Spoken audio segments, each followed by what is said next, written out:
David Card ganhou o Nobel de Economia por estudos que mostram que o aumento do salário mínimo não aumenta o desemprego. Mas será mesmo?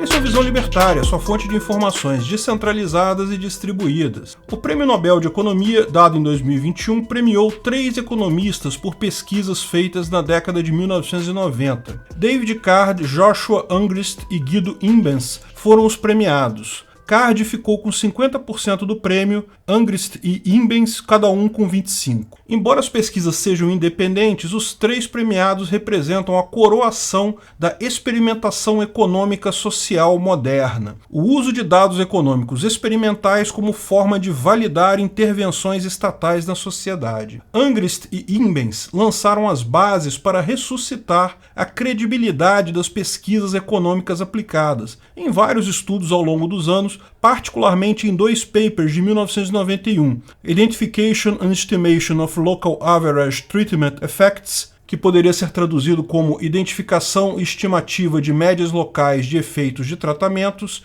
e Sources of Identifying Information in Evaluation Models, ou Fontes de Informação e Identificação em Modelos de Avaliação, mas também em vários outros papers depois desses. Esses trabalhos buscam oferecer uma alternativa para experimentos sociais que seriam estatisticamente válidas. Com base no trabalho deles, Card publicou vários trabalhos também na década de 1990 que mostravam, entre outras coisas, que salário mínimo não aumenta o desemprego. No trabalho Minimum Wage Unemployment, a Case Study of the Fast Food Industry in New Jersey and Pennsylvania, ou em português, Salário Mínimo e Emprego, um estudo de caso da indústria de fast food em Nova Jersey e Pensilvânia, de 1940, e também que imigrantes não causam desemprego ou diminuição de salário dos nativos, no The Impact of the Mariel Boat Leaf in the Miami Labor Market, ou o impacto do Mariel Boat Leaf no mercado de trabalho em Miami, em português, de 1990. Como vocês podem imaginar, essas pesquisas deles deixaram a esquerda deliciada. Finalmente temos um argumento para justificar salário mínimo e fronteiras abertas. Não é por outro motivo que o pesquisador ganhou uma enorme relevância que é coroada agora com o Prêmio Nobel. Mas, como seria de se esperar, tais pesquisas indicam muito menos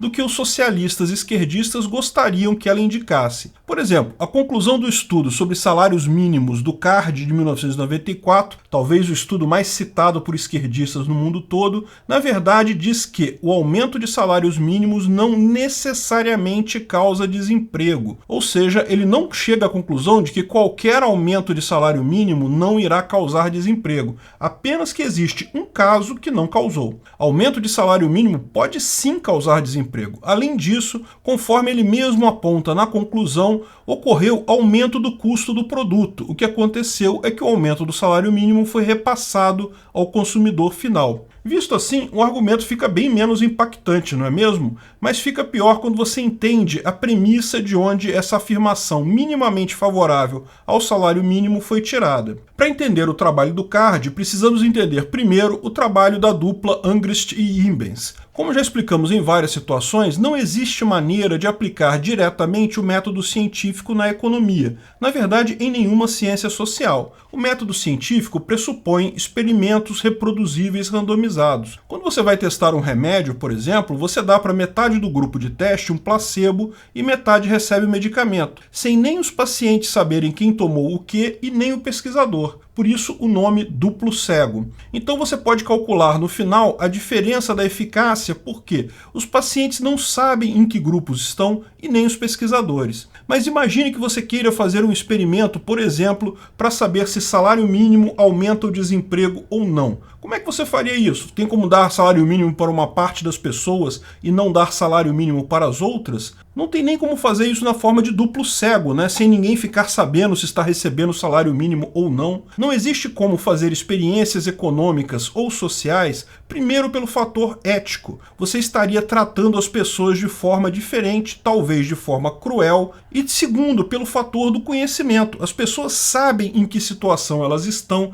e vão agir de acordo com isso. o que fatalmente mascara os resultados do teste. Pior, para garantir a precisão, esse estudo precisaria ser feito de forma reproduzível em outros grupos, para se ter um valor de fato confiável. O que propuseram Angrist e Imbens foi a criação do que é chamado experimento natural, uma situação que acontece espontaneamente, mas que permite fazer um experimento. Imagine que por alguma política realmente alguém tenha sido segregado numa cidade, tem uma parte da população de um jeito e outra parte de outro. Daí você já tem a situação randômica e pode partir disso. Nessa visão deles, é preciso que a mudança de política aconteça de forma adequada para populações relativamente homogêneas recebendo tratamento distinto de forma aleatória. Por exemplo, imagine a cidade de Berlim, que foi dividida ao meio por 25 anos, metade viveu no comunismo e a outra metade no capitalismo. Isso é um experimento natural. Você não poderia fazer isso se quisesse, seria totalmente antiético. Mas, já que foi feito, você pode medir as coisas e tirar as suas conclusões. E foi assim que Card fez o estudo dele sobre o salário mínimo.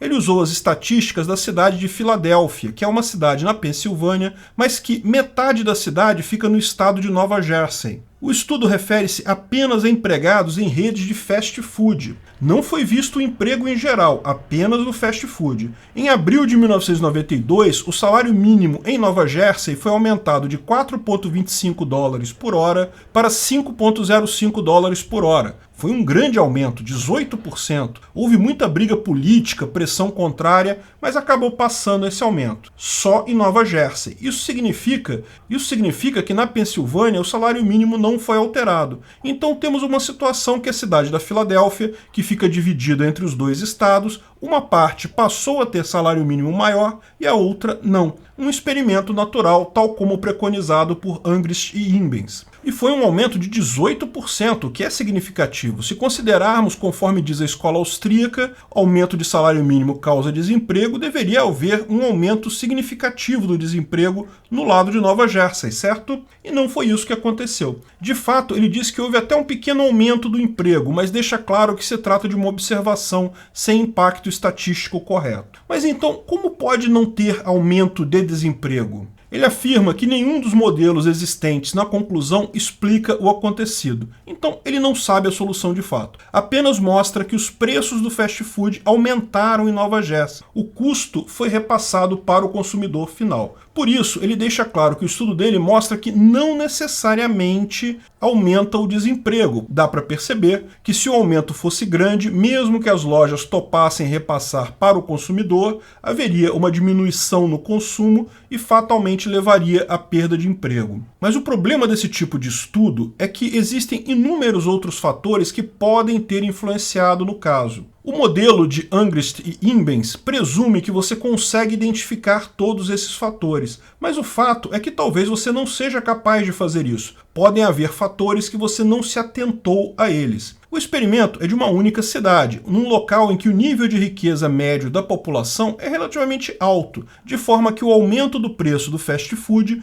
não implicou numa diminuição significativa na venda deste produto. O estudo, no final das contas, é honesto. Ele diz que nem sempre causa desemprego, porque, como ele mostra, um caso não causou. São os esquerdistas loucos por argumentos que tem por aí que tendem a extrapolar isso para dizer que toda vez que aumenta salário mínimo nunca tem desemprego. Não foi isso que o estudo disse. Nessa situação específica não houve impacto no desemprego porque o aumento foi dentro de uma margem aceitável pelo negócio do fast food na região. Aumento de salário mínimo, como expliquei no vídeo, salário mínimo ajuda o trabalhador, que está lá no canal Ancapsu Classic, pode sim ajudar em uma pequena parte dos empregados, aqueles cujo salário atual é menor que o mínimo, mas cujo valor gerado pelo trabalho é maior. Como o aumento, na verdade, foi para um valor mediano dentro da faixa de salários da região, já havia lojas que pagavam bem mais do que esse mínimo, isso fez pouca diferença. Mas isso aconteceu apenas por se tratar de um valor nessa indústria específica,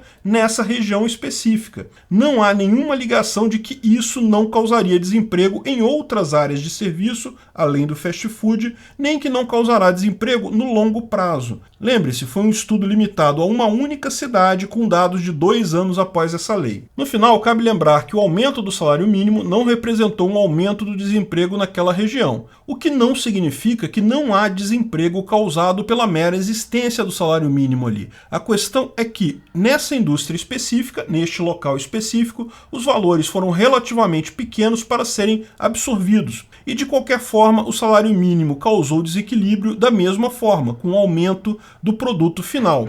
Isso pode limitar o crescimento do setor em algum momento no futuro. Certamente introduziu ineficácia no sistema. Quantas novas lojas de fast food foram inviabilizadas por isso? Quantos novos empregos deixaram de ser criados? As teorias dele, no final, têm o peso que têm pelo motivo esperado. Elas apresentam uma saída para a esquerda, para estatistas em geral, tentarem impor seus pontos de vista. Infelizmente, mesmo a proposta de experimento natural concebida por Angrist e Imbens é falha, posto que não é reproduzível e não descarta interferências externas de outros fatores. No final, o valor disso está justamente na sua utilidade para justificar políticas estatais. Sempre haverá muito mercado para esse tipo de estudo, infelizmente. Obrigado pela audiência. Esse vídeo foi um oferecimento de armataweb.com, cloud e serviços de data center. 100% de compromisso com a satisfação e privacidade dos clientes. Aceitamos Bitcoin. Veja o link na descrição do vídeo. Se você gostou desse vídeo, clique no like e compartilhe ele em suas redes sociais. Se inscreva no canal para nos ajudar, clicando no botão vermelho abaixo. Se quiser ser avisado de novos vídeos, clique no sininho ao lado. Se você quiser comprar camisas e outros itens do Visão Libertária, veja nossos itens no site Pimenta no Café, pimentanocafé.com.br/Visão Libertária, tudo junto sem acento, ou clique no link da descrição. Até a próxima!